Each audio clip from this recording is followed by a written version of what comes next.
Assalamualaikum warahmatullahi wabarakatuh.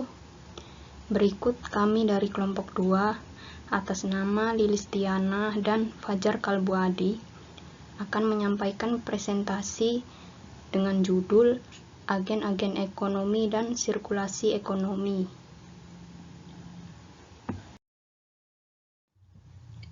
Satu, agen-agen ekonomi. A. Pengertian pelaku ekonomi. Pelaku ekonomi adalah semua pihak yang melakukan kegiatan ekonomi, produksi, distribusi, dan konsumsi, baik itu perorangan maupun organisasi, pemerintah atau swasta. Pengertian ekonomi adalah suatu ilmu sosial yang mempelajari tentang kegiatan manusia yang berkaitan dengan aktivitas produksi, distribusi, dan konsumsi terhadap barang dan jasa.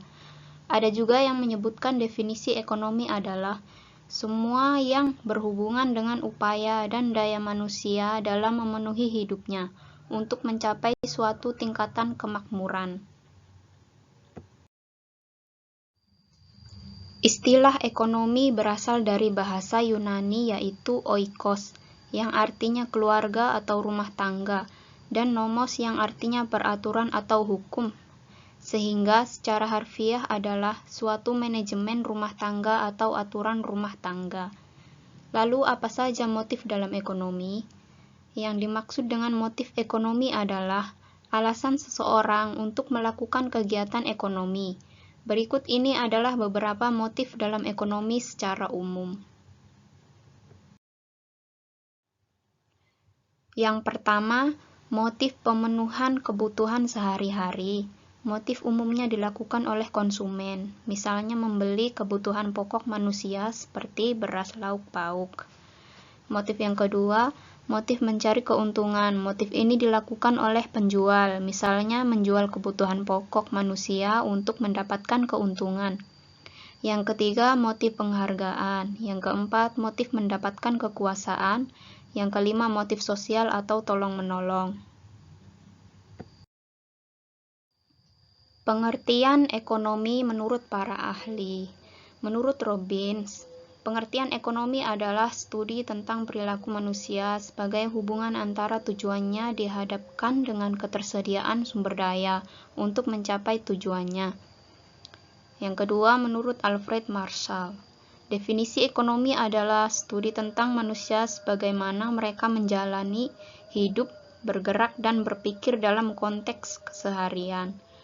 Yang ketiga, menurut John Adam Smith, pengertian ekonomi adalah penyelidikan tentang suatu keadaan dan sebab adanya kekayaan negara.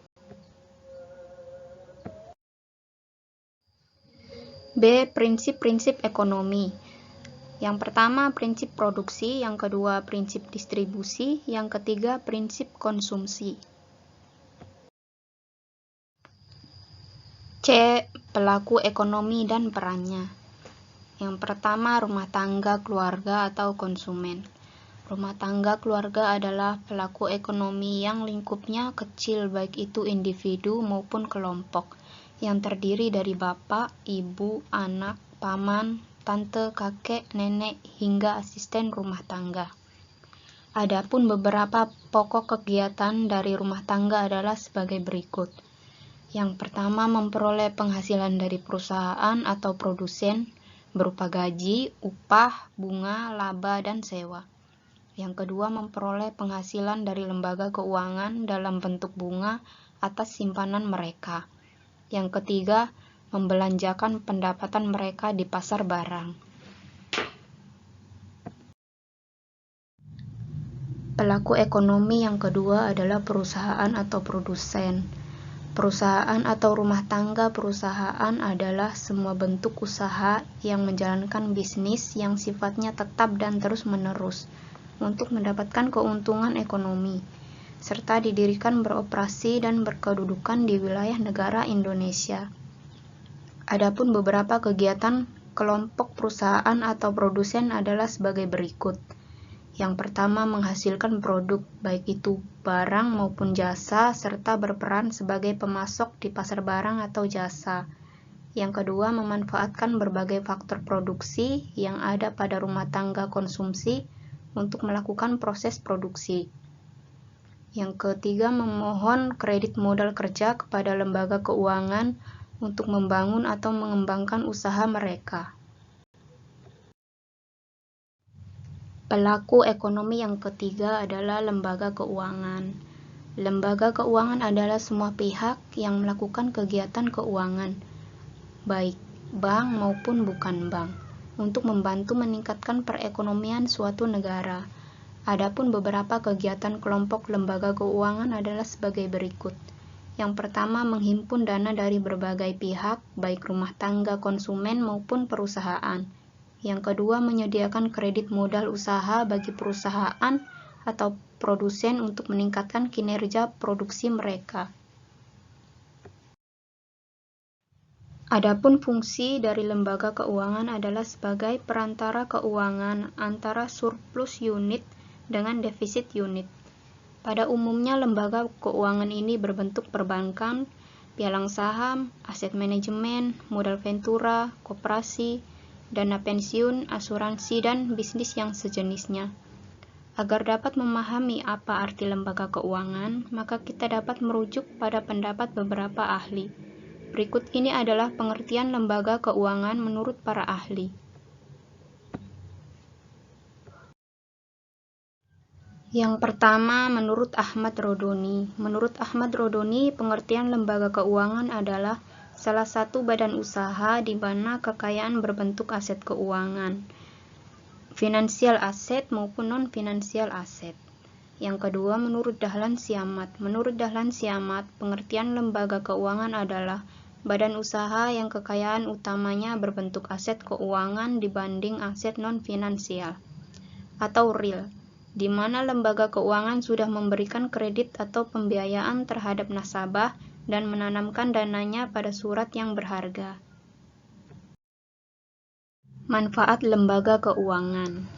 Yang pertama, pengalihan aset. Salah satu peran penting dari lembaga keuangan adalah melakukan pengalihan aset. Aset lembaga keuangan dalam bentuk dana dipinjamkan kepada pihak lain untuk dikelola dalam masa waktu tertentu. Sedangkan dana tersebut didapatkan dari simpanan masyarakat yang menabung di bank. Yang kedua, likuiditas. Peran lembaga keuangan berikutnya adalah berhubungan dengan likuiditas atau kemampuan mendapatkan uang tunai saat diperlukan. Yang ketiga, realokasi pendapatan. Manfaat lembaga keuangan lainnya adalah sebagai badan usaha yang dapat melakukan realokasi pendapatan. Dalam hal ini, lembaga keuangan berperan sebagai tempat realokasi pendapatan agar dapat digunakan di masa depan. Yang keempat, transaksi. Lembaga keuangan memiliki peranan penting dalam penyediaan jasa dan mempermudah transaksi moneter. Jenis lembaga keuangan. Yang pertama, lembaga keuangan bank. Pengertian lembaga keuangan bank adalah suatu lembaga intermediasi keuangan umumnya didirikan dengan kewenangan untuk menerima simpanan uang, meminjamkan uang, dan menerbitkan promes atau yang dikenal sebagai banknote. Yang kedua, lembaga keuangan bukan bank. Pengertian lembaga keuangan bukan bank adalah lembaga keuangan yang memberikan berbagai jasa keuangan dan menarik dana dari masyarakat secara tidak langsung. Lembaga keuangan. Tujuan lembaga keuangan baik itu bank maupun non-bank. Yang pertama, bank menghimpun dana dari masyarakat dengan mengeluarkan dokumen berharga sehingga dana masyarakat lebih aman. Yang kedua, bank menyalurkan kembali dana yang terhimpun tersebut untuk digunakan dalam pembiayaan di bidang ekonomi dan pembangunan. Yang ketiga, bank memberikan bantuan modal dalam bentuk kredit kepada masyarakat atau perusahaan untuk modal usaha. Yang keempat, pegadaian memberikan pinjaman kepada nasabah dengan jaminan barang atau surat berharga. Yang kelima, koperasi memberikan jasa simpan pinjam bagi para anggotanya agar penggunaan uang lebih produktif dan anggotanya terbebas dari rentenir. Pelaku ekonomi yang keempat adalah pemerintah. Pemerintah adalah pihak yang memiliki peran penting dalam perekonomian di mana tugasnya adalah mengatur dan mengendalikan perekonomian suatu negara dengan berbagai kebijakan ekonomi untuk memakmurkan warga negaranya. Beberapa kebijakan pemerintah di bidang ekonomi adalah sebagai berikut. Yang pertama, membuat kebijakan fiskal, yaitu kebijakan yang berkaitan dengan pendapatan dan pengeluaran negara. Yang kedua, membuat kebijakan moneter, yaitu kebijakan yang berkaitan dengan pengaturan jumlah uang yang beredar untuk mengendalikan laju inflasi. Yang ketiga, membuat kebijakan keuangan internasional, yaitu segala kebijakan di bidang keuangan yang berkaitan dengan dunia internasional, misalnya perdagangan internasional, kerjasama ekonomi dengan negara lain. Adapun beberapa kegiatan pemerintah dalam perekonomian adalah sebagai berikut. Yang pertama, menarik pajak langsung dan pajak tidak langsung. Yang kedua, belanja segala kebutuhan pemerintahan di mana dananya berasal dari pendapatan negara. Yang ketiga, melakukan pinjaman dari luar negeri untuk membantu pembiayaan pembangunan dalam negeri. Yang keempat, menyewa tenaga kerja ahli untuk membantu berbagai tugas dan pekerjaan pemerintah. Yang kelima, menyediakan kebutuhan uang kartal bagi masyarakat. Ekonomi yang kelima adalah masyarakat luar negeri. Setiap negara memiliki kondisi geografis dan masyarakat yang berbeda-beda. Hal ini mengakibatkan masing-masing negara memiliki sumber daya alam dan sumber daya manusia yang berbeda pula. Perbedaan sumber daya tersebut mengakibatkan setiap negara memiliki ketergantungan pada negara lain karena tidak bisa memenuhi kebutuhannya sendiri. Itulah sebabnya setiap negara di dunia melakukan perdagangan luar negeri. Adapun beberapa kegiatan ekonomi yang dilakukan oleh masyarakat luar negeri adalah sebagai berikut. Yang pertama, menyediakan kebutuhan barang tertentu untuk diimpor oleh negara lain. Yang kedua, melakukan kegiatan ekspor dan impor dengan negara lain untuk saling memenuhi kebutuhan masing-masing negara. Yang ketiga, melakukan investasi dengan menyediakan kredit untuk membiayai kegiatan pembangunan yang dilakukan pemerintah dan swasta di dalam negeri. Yang keempat, masuk ke dalam pasar uang Indonesia sebagai penyalur uang dari luar negeri, peminat kredit, dan uang kartal rupiah untuk kebutuhan semua cabang perusahaan mereka di dalam negeri. Yang kelima, menjadi media penghubung pasar uang dalam negeri dengan pasar uang luar negeri. Sekarang kita masuk ke keterangan sirkulasi ekonomi makro. Bisa dilihat di gambar. Saya akan menjelaskan tentang perekonomian 3 sektor, yaitu yang pertama adalah sektor rumah tangga, sektor perusahaan, dan sektor pemerintah. Di sini keterangan sirkulasi makroekonominya saya akan menjabarkan. Di situ kan sudah tertera ada garis panah dan ada angka-angkanya. Kalian bisa lihat ya angka-angka itu ya, supaya lebih jelas. Di sini rumah tangga konsumen menyalurkan faktor-faktor produksi seperti sumber daya alam, manusia, modal, dan skill ke perusahaan.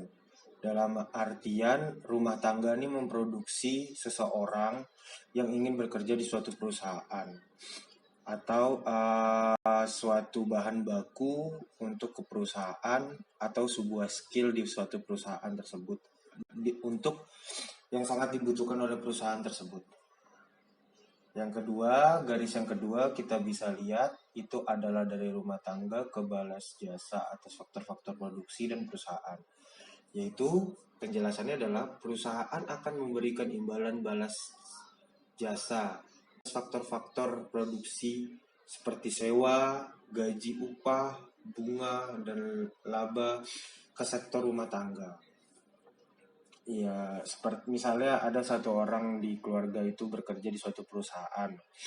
Perusahaan itu pasti akan memberikan fasilitas atau seperti gaji atau seperti laba atau seperti THR dari suatu perusahaan tersebut kepada rumah tangga. Jadi ini berbalik dari rumah tangga yang pertama adalah dari rumah tangga ke perusahaan dan yang kedua adalah dari perusahaan ke rumah tangga. Kita lanjut lagi ke yang tiga, ke nomor 3, yang dari perusahaan ke rumah tangga tapi melalui barang dan jasa dan hasil produksi. Yaitu penjelasannya, perusahaan menyalurkan kembali output barang dan jasa hasil produksi ke sektor rumah tangga kepada masyarakat. Dalam definisi, perusahaan pasti akan menghasilkan suatu barang atau jasa. Entah itu barang apapun yang kita beli atau jasa apapun yang kita gunakan.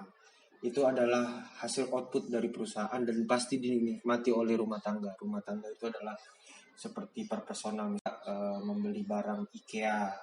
Nah, itu adalah timbal dari hasil perusahaan ke rumah tangga. Yang keempat, yang keempat itu adalah dari rumah tangga ke perusahaan tapi melalui penjualan hasil produksi dan konsumsi. Penjelasannya, rumah tangga konsumen melakukan kegiatan penjualan hasil produk untuk konsumsi dan menyalurkan hasil penjualan kembali pada sektor perusahaan. Penjualan hasil produk. Ini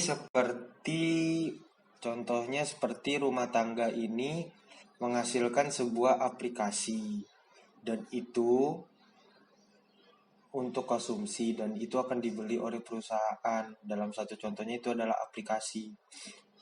Misalnya rumah tangga ini membuat suatu aplikasi dan akhirnya perusahaan membelinya kembali. Dan yang kelima, hasil pendapatan dan keuntungan dari sektor rumah tangga konsumen akan disimpan dalam bentuk tabungan ke lembaga keuangan. Ini sudah dijelaskan di lembaga keuangan oleh teman saya, yaitu ada hasil dari gaji dari perusahaan itu akan kesalur ke rumah tangga dan rumah tangga itu pasti akan ada tabungan. Nah, tabungan itu masuk ke lembaga keuangan. Ya, lembaga keuangan itu contohnya banyak seperti bank. Dan yang keenam, lembaga keuangan menyalurkan kegiatan simpan pinjam untuk para penanam modal yang membutuhkan pinjaman. Lembaga keuangan ini akan memberikan pinjaman kepada penanam modal. Itu kita misalnya ingin membuat satu perusahaan, tapi kita harus meminjam modal dulu kepada bank.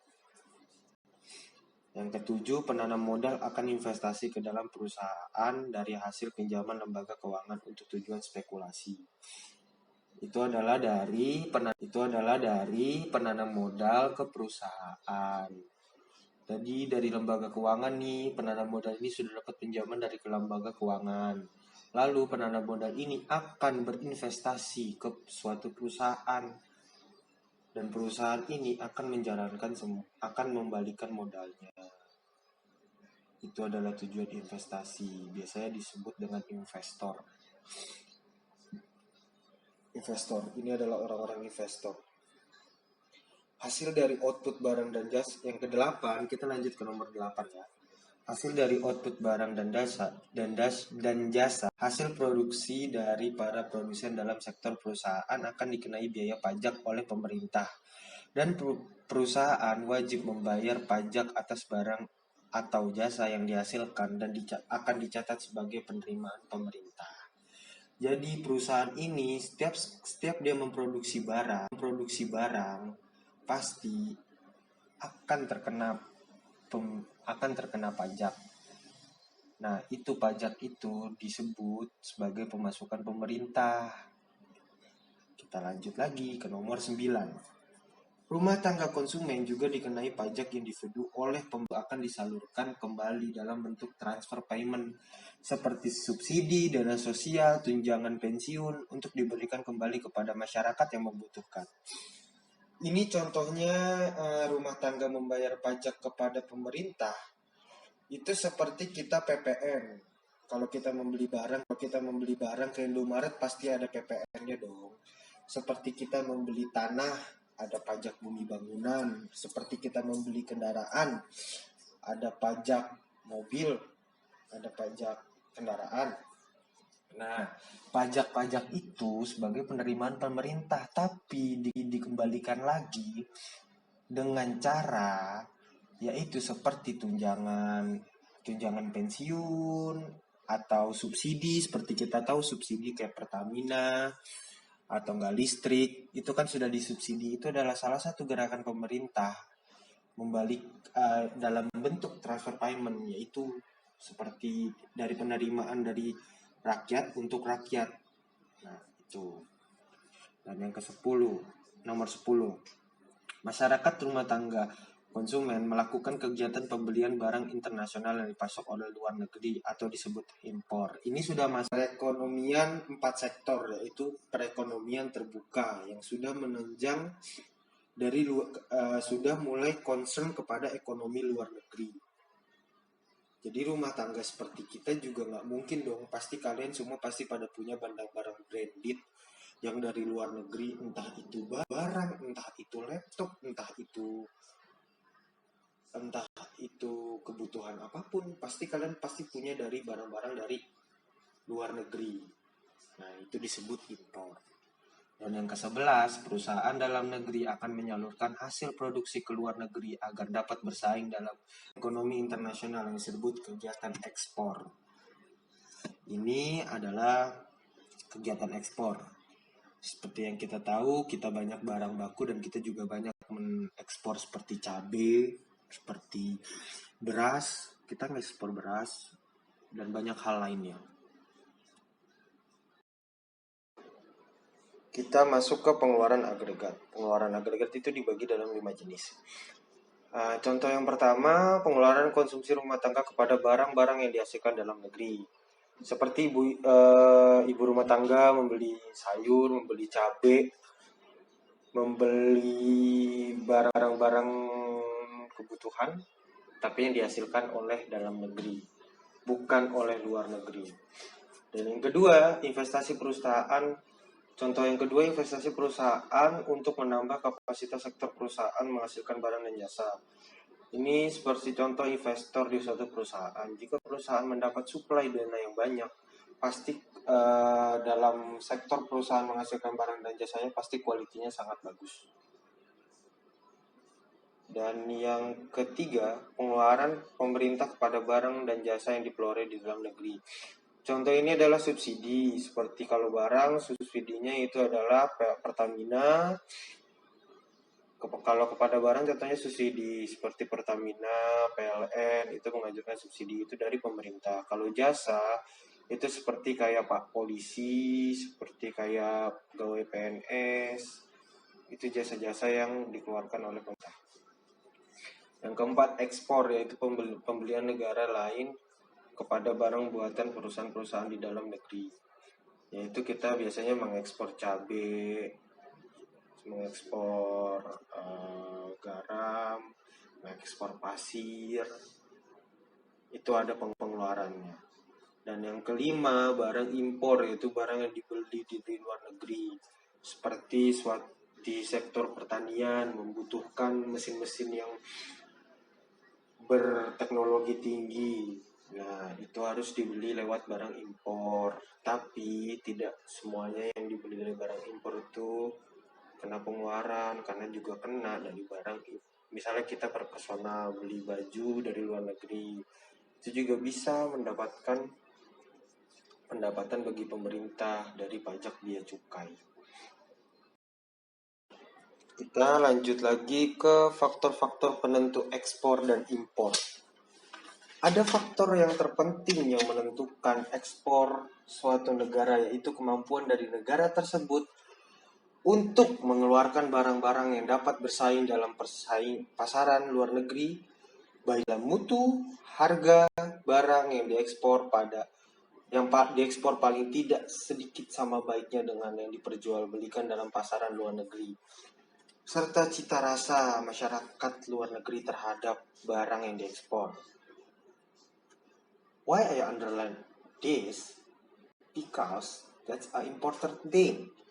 You must be concerned about the branding, price, and quality. Why I'm talking about that? Because too many firms not concerned about that. But banyak juga yang memperhatikan hal tersebut. Jadi, if you want to your firm going to the international economy, you must be concerned about that. Oke, kita lanjut ya. Faktor yang penentu impor. Impor suatu negara dipengaruhi oleh tingkat pendapatan masyarakat. Semakin tinggi pendapat, semakin banyak impor yang akan dilakukan. Dan di sini inflasi juga menyebabkan secara keseluruhan barang buatan dalam negeri menjadi lebih mahal. Mengapa? Karena inflasi itu di mana terlalu banyak pendapatan dari per orang dan hasil banyak orang menaikkan harga di dalam negeri, sedangkan di luar negeri tidak terjadi inflasi. Jadi orang akan membeli lebih banyak menggunakan impor dibanding membeli dari barang dalam negeri. Kita lanjut ke syarat keseimbangan perekonomian. Terdapat dua efek, yaitu efek perubahan ekspor dan impor terhadap keseimbangan pendapatan. Dan kedua, suatu contoh angka untuk menunjukkan keseimbangan dalam perekonomian terbuka dan perubahan keseimbangan tersebut. Dan keseimbangan pendapatan nasional akan dicapai apakah dan di mana penawaran agregat sama dengan pengeluaran agregat. Dalam perekonomian terbuka, barang dan jasa diperjualbelikan di dalam negeri. Jadi tidak banyak yang menggunakan impor. Jadi perusahaan-perusahaan yang di dalam negeri akan sangat sejahtera. Itu dia.